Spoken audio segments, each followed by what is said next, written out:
예수님의 피는 영원한 속죄를 이루었기 때문에 땅에 있는 제단하고 다 제사하고 달라서 구약 제사장들은 죄를 지을 때마다 죄를 사하고 지을 때마다 사했는데 예수님은 영원한 속죄를 이루었기 때문에 십자가에서 딱 망치 소리가 나고 다 이루었다 했을 때 그때 우리가 태어나지 않은 우리 죄도 그때 거기서 영원히 씻어진 겁니다. 성경에는 의인 없나니 하도 없나니 그런 말이 있어요. 맞아요. 의인 없어 하도 없어. 우리가 의인 아니었어요. 그런데 예수님이 의롭게 하면 의인이고 예수님이 의롭다 하시면 의인인 거예요. 그분이 재판장이니까. 누가복음 24장 47절 말씀처럼 그 이름은 죄 사함을 얻게 하는 회개가 우리 생각을 돌이켜야 합니다. 내 생각 따라 살던 삶을 예수의 말씀으로 돌이키는 그게 회개인데 회개가 무슨 회개냐면 죄가 사해지는 회개야 진짜인데 요즘은 죄인이 되는 회개니까 그건 안 하기만 못하지 그죠? 성경은 예수님의 피로 우리 모든 죄가 사해졌다고 말한다. 성경을 부인하지 말자. 성경을 믿자. 성경으로 돌아가자. 이런 역사 이루어서 전 세계가 제사받고 이방인의 때가 끝나고 주님이 재림하셔서 주와 더불어 영원히 사는 그 은혜를 얻는 우리가 되기를 바랍니다.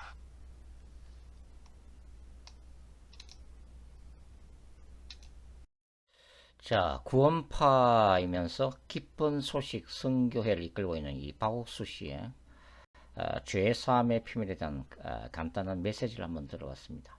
자, 그러면 구원파의 이 이단적인 주장이 뭘까요? 한 세 가지로 간단하게 한번 정리를 해보겠습니다. 첫 번째는 그리스도께서 십자가에서 우리를 위해 영원부터 영원까지 죄를 사해 주셨기 때문에 내가 죄인이다 라고 말하는 것 자체가 구원을 받지 못한 증거라고 주장하고 있습니다. 두 번째는 이 구원을 받은 시행음은 너무나 놀랍고 확정적이기 때문에 몇 년, 며칠에 구원을 받았는지를 알아야 한다는 것이 그들의 주장이죠. 세 번째는 죄사함에 대한 깨달음이 있어야 구원을 받는다 하는 주장입니다. 하나씩 한번 알아보도록 그렇게 하겠습니다. 이 죄라고 하는 개념 그리고 인간이 죄인이다 라는 말은 인간의 본성상 굉장히 듣기 싫은 말입니다. 그럼에도 불구하고 기독교의 구원은 개인적인 차원의 이 죄에 대한 그 인식으로부터 시작한다고 하는 거죠. 사실 죄론과 사탄론 중에서 더 중요한 것은 죄론입니다. 왜냐하면 인간의 죄가 있기 때문에 그것을 배후로 역사하는 사탄의 활동이 있기 때문이죠. 그래서 우리는 사탄 이전에 인간의 죄에 대해서 먼저 주목하는 것이 건강한 성경적인 신학이라고 하는 것입니다. 자, 당신은 죄인입니다. 당신은 죄인이기 때문에 회개해야 됩니다. 회개하셔야 됩니다. 라고 하는 이 메시지, 이런 가르침에 대한 어떤 어찌 보면은 반발에서 시작된 이단이 바로 이 박옥수류의 구원파일 수도 있습니다. 이 죄의식을 가지고 살고 있는 그 신자들에게 사실 이 죄인이 아니다라고 하는 죄로부터 완전히 해방되었다. 그렇기 때문에 회개가 필요 없다라고 하는 이러한 구원파의 이 메시지는 어찌 보면은 어떤 부담, 무거움을 훌훌 벗어 던지고 마음을 편안하게 해주는, 자유를 만끽하게 하는 묘한 매력이 있다고 볼 수가 있죠. 그러나 이것이 바로 사탄의 역사라고 하는 것입니다. 자, 그리스도께서 십자가에서 우리를 위해 영원부터 영원까지 죄를 사해 주셨기 때문에 내가 죄인이다라고 하는 말하는 자체가 구원을 받지 못한 증거다. 자, 이 말에서 그리스도께서 십자가에서 우리를 위해서 영원부터 영원까지 죄를 사해 주셨다라고 하는 이 진술은 말 그대로 진리입니다. 그렇다고 회개를 할 필요가 사라진 것은 아니죠. 초대 교회부터 종말론적인 공동체는 회개를 굉장히 중요시했습니다. 그러나 이 구원파는 죄 사함과 칭의를 통해서 신자 속에서 죄 자체가 완전히 사라졌다고 주장하고 있는 거죠. 그러나 이것은 성경을 깊이 이해하지 못한 결과라고 할 수가 있습니다. 죄가 완전히 사라진 것이 아니라는 거예요. 자, 로마서 6장에 따르면은 사도 바울은 그리스도 안에서 죄의 완전한 지배로부터 신자가 해방되었다고 선포하고 있습니다. 이것이 바로 복음이죠. 그러나 그럼에도 불구하고 신자 안에는 여전히 죄악된 본성이 살아있다고 하는 것입니다. 사탄도 살아있죠. 따라서 신자는 날마다 회개와 삶의 돌이킴을 통해 주님의 날까지 거룩함을 유지해야 한다고 하는 것입니다. 복음 안에서의 거룩한 투쟁을 얘기하고 있는 거죠. 죄를 원죄적인 죄와 자범적인 죄로 구분한다 할지라도 그것이 영적 죄이든 도덕적인 죄이든 이 죄라고 하는 것은 하나님이 미워하시는 것입니다. 그래서 회개치 않고 죄가 쌓일수록 사탄의 지배력은 점차 커진다고 하는 거죠. 자, 요한 1서 1장 8절에서 사도 요한은 이렇게 얘기하고 있는데요. 만일 우리가 죄 없다 하면 스스로 속이고 또 진리가 우리 속에 있지 아니할 것이요. 만일 우리가 우리 죄를 자백하면 저를 미쁘시고 의로우사 우리 죄를 사하시며 모든 불의에서 우리를 자유케 하실 것이요. 자, 이렇게 건면하고 있는데 이것은 아직 그 예수님을 영접하지 못한 불신자들에게 주는 메시지가 아닙니다. 이미 신자가 된 요한 공동체에게 주시는 말씀이라는 것을 우리가 기억할 필요가 있습니다. 그러니까 신자 가운데서 여전히 회개하는 필요성을 지금 역설하고 있는 거죠. 자, 영적 거인이라고 하는 것은 죄에 대한 인식이 깊은 사람을 우리는 영적 거인이라고 부릅니다. 그 중에 한 분이 바로 사도 바울이죠. 사도 바울의 이 고백을 한번 들어보면 사도 바울은 고린도전서 15장 9절에서 뭐라 얘기하고 있어요? 나는 사도 중에 가장 작은 자라. 나는 하나님의 교회를 박해하였으므로 사도라 칭함받기를 감당하지 못할 자니라. 이게 고백하고 있잖아요. 자, 이 고린도전서는 추후 한 54년이나 55년경에 기록됐던 서신이죠. 이게 사도 바울이 3차 전도 여행 중에 에베소에서 한 3년간 체류할 당시 고린도 교회에 보낸 편지입니다. 그 다음에 이 세월이 흘러서 이제 에베소를 읽어보면 3장 8절에서 바울은 뭐라고 고백하고 있어요? 모든 성도 중에 지극히 작은 자보다 더 작은 나에게 이 은혜를 주신 것은 측량할 수 없는 그리스도의 풍성함을 이방인에게 전하게 하신 하나님의 역사라고 고백하고 있는 거죠. 이 에베소서는 바울의 로마 옥중 서신이죠. 물론 그때는 비교적 자유로운 감금 상태에서 쓴 편지가 이제 에베소서인데요. 주후 62년경으로 추정을 하고 있습니다. 그리고 바울은 디모데 전서에서 1장 15절과 16절에서 어떻게 고백하고 있어요? 밑보다 모든 사람이 받을 만한 이 말이여 그리스도 예수께서 죄인을 구원하시려고 세상에 임하셨다 하였도다. 죄인 중에 내가 개순이라. 그러나 내가 긍휼 입은 까닭은 예수 그리스도께서 내게 먼저 일체 오래 참으심을 보이사 후에 주를 믿어 영생 얻는 자들에게 본이 되게 하려 하십니다. 이렇게 고백하고 있잖아요. 이 서신은 디모데 전서는 주후 62년이나 63년경에 로마 감옥에서 잠시 석방된 때부터 순교하기 전까지 기간에 쓴 편지로 알려지고 있습니다. 마지막 편지가 이제 디모데 후서잖아요. 이건 이제 로마 감옥에서의 마지막 편지죠. 자, 그러니까 우리가 뭘 알 수 있어요? 사도 바울은 초기 서신부터 말기 서신에 이르기까지 그의 고백과 영성적인 흐름은 하나님 앞에서의 죄인됨을 깊이 더 인식하는 단계로 나아가고 있다고 하는 것입니다. 바울조차도 죄인 중에 개수라고 그의 말기 서신에서 고백하고 있다고 하는 것입니다. 그러면 죄인이라고 말하면 구원받지 못한 자라고요? 잘못된 거죠.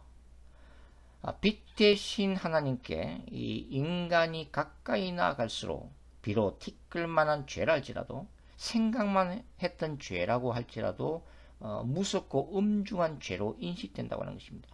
그것은 하나님과의 친밀감의 관계가 더욱더 깊어질수록, 기도 생활이 더욱더 깊어질수록, 말씀에 대한 깨달음과 말씀에 대한 깊이가 깊어질수록 우리는 하나님의 그 영광과 임재 앞에서 얼마나 죄인인가를 더욱더 깊이 알게 된다고 하는 것입니다. 비록 용서받은 죄인이지만, 내가 구원을 받았지만, 내가 하나님의 자녀 아들이라고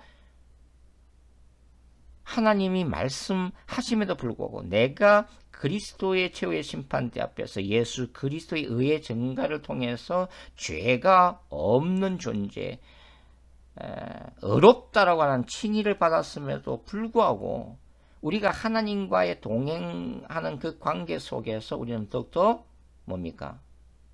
우리의 영성이 깊어질수록 죄에 대한 인식을 더욱더 깊이 하게 되어 있다고 하는 것입니다. 그렇기 때문에 우리가 죽는 그날까지, 주님이 재림하시는 그날까지 회개할 수밖에 없다고 하는 것입니다. 자, 이러한 이 성경적인 회개 영성은 단순히 습관적이고 병적인 죄인 의식과는 구별되어야 한다고 생각합니다. 병적인 죄인 의식은 뭐예요? 자신에 대한 모멸감에서 비롯되는 거예요. 열등 의식에 기초하고 있는 거죠. 이런 어떤 병적인 죄인 의식에 기초한 습관적인 회개가 아니라 건강한 죄 의식을 얘기하고 있는 거죠. 그것이 바로 코람데오, 하나님 앞에서의 느껴지는 건강한 죄 의식이라고 하는 것입니다. 자, 이사야 6장 5절에 보면은 그 예루살렘 성전에서 선지자 이사야가 놀라운 하나님의 임재와 영광을 목격할 때에 그 입에서 터져나온 고백이 뭐예요? 화로다 나여 망하게 되었도다. 나는 입술이 부정한 사람이요, 나는 입술이 부정한 백성 중에 거주하면서 만군의 야훼이신 왕을 배웠음이로다. 이렇게 고백하고 있잖아요. 그것이 거룩하신 하나님 앞에서는 인간의 그 본능적인 고백이라고 하는 거예요. 누가복음 5장에 보시면 깊은 바다로 가서 엄청난 고기가 낚이는 기적을 체험한 이 시몬 베드로가 뭐라고 고백하고 있어요? 시몬 베드로가 그때의 예수 그리스도에게서 뭘 발견했다는 거예요? 신성을 발견한 거죠. 그때 고백했던 게 뭐예요? 베드로가 예수님의 무릎 아래에 엎드려서 뭐라고 그래요? 주여 나를 떠나소서, 나는 죄인이로소이다. 이렇게 고백하고 있습니다. 자, 요한계시록에 나타난 이 종말론적인 회개의 영성을 우리가 잠깐 볼 필요가 있죠. 요한계시록 11장에 보면은 마지막 때의 두 선지자 두 정이 나오죠. 두 정이는 굵은 베옷을 입고 마지막 때의 복음을 전하는 선지자들이죠. 이 굵은 베옷이라고 하는 것은 개인적인 차원에서 그들이 하나님의 임재 앞에, 이 땅의 주 앞에 나갈 때에 날마다 회개할 수밖에 없었던, 그들 스스로가 먼저 회개를 해야 되는 선지자임을 말해주는 것입니다. 요한계시록 7장에 보면은 이런 구절이 나오죠. 장로 중 하나가 응답하여 나에게 이르되 이 흰옷 입은 자들이 누구며 또 어디서 왔느냐. 흰옷 입은 자들 얘기합니다. 종말론적인 구원을 받은 하나님의 백성이죠. 그때의 14절에 뭐래요? 내가 말하기를 내 주여 당신이 아시나이다 하니 그가 나에게 이르되 이는 큰 환난에서 나오는 자들인데 어린 양의 피에 그 옷을 씻어 희게 하였느니라. 어린 양의 피에 그 옷을 씻었다. 바로 회개의 영성이죠. 계시록 19장에 보면은 그리스도의 재림, 하늘의 혼인잔치가 벌어졌는데 뭐라고 그래요? 우리가 즐거워하고 크게 기뻐하며 그에게 영광을 돌리세. 어린 양의 혼인계약이 이르렀고 그의 아내가 자신을 준비하였으므로 그리스도의 신부됨의 영성, 신부단장 8절 그에게 빛나고 깨끗한 세마포옷을 입도록 허락하셨으니 이 세마포옷은 성도들의 옳은 행실이다. 성화의 삶, 거룩함의 삶을 얘기하는 거잖아요. 죄에서 돌이키는 삶을 얘기하는 거죠. 그러니까 회개라고 하는 것은 죄악된 생각과 삶에서 하나님께로 끊임없이 돌이키는 그 돌이킴 자체를 얘기하고 있다고 하는 것입니다. 자, 구원파의 두 번째 주장을 한번 살펴보겠습니다. 구원받은 경험은 너무나 놀랍고 확정적이기 때문에 몇 년, 몇 월, 며칠에 구원을 받았는지 알아야 한다? 구원 날짜 알아야 하나요? 여러분, 신자들의 구원 경험은 굉장히 다양합니다. 어떤 이들은 예수님을 처음 믿을 때에 강력한 어떤 성령 체험과 함께 생생한 어떤 육체적인 현상을 경험하기도 하죠. 그러나 대부분의 신자들은 구원받은 날짜를 기억하지 못합니다. 물과 성령으로 거듭난 중생은 본질적으로 성령의 신비적인 역사이기 때문이죠.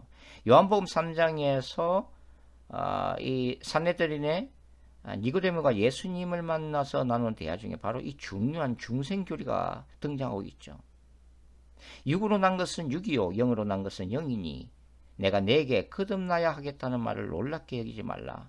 바람이 임의로 불매 네가 그 소리는 들어도 어디서 와서 어디로 가는지 알지 못하나니 성령으로 난 사람도 다 그러하니라. 성령으로 난 사람, 물과 성령으로 거듭난 중생된 신자. 그러나 이러한 구원의 역사, 거듭남의 역사, 중생의 역사 자체가 성령께서 행하시는 신비적인 일이기 때문에 인간이 이해할 수가 없는 그런 구원의 여정 속에서 일어나는 일이라고 하는 것입니다. 구원받은 날짜를 몰라도 괜찮습니다. 다만 구원받은 신자들에게 하나님은 성령을 통해서 뭘 주시는 거예요? 신자의 마음속에 구원에 대한 확신과 평안함을 주십니다. 이것만 기억하시면 돼요. 자, 구원파의 마지막 그 주장은 뭐냐면, 세 번째 주장은 죄 사함에 대한 깨달음이 있어야 구원을 받는다고 하는 것이죠. 물론 진리에 대해서 깨닫는 과정은 중요합니다. 그렇죠? 말씀을 들음으로써 깨달아야 되고, 맞습니다. 진리에 대해서 우리가 성경을 연구함으로써, 깊이 연구함으로써 깨달음을 얻는 거죠. 그리고 신앙에 대한 어떤 경건서적들과 건강한 신학책들을 읽음으로써 우리는 깨달아야 합니다. 그러나 그럼에도 불구하고 궁극적인 구원은 깨달음이 아니라 믿음을 통해 얻는 것입니다. 깨달음은 하나의 과정이죠. 그러나 궁극적인 구원의 도구는 예수 그리스도에 대한 믿음을 통해서 얻는다고 하는 것입니다. 깨달음은 불교나 힌두교, UAG가 강조하는 개념이죠. 여러분, 구원파는 궁극적으로 진리의 한 부분만을 극대화시키고 왜곡시킴으로써 신자들 하여금 종말의 때에 가장 중요한 이 회개의 신학과 회개의 영성을 없애버림으로써 결과적으로 신자들을 다시 죄의 노예로 만드는 치명적인 독을 풀어놓는 이단임을 우리가 기억해야 한다고 하는 것입니다. 여기까지 하겠습니다. 감사합니다.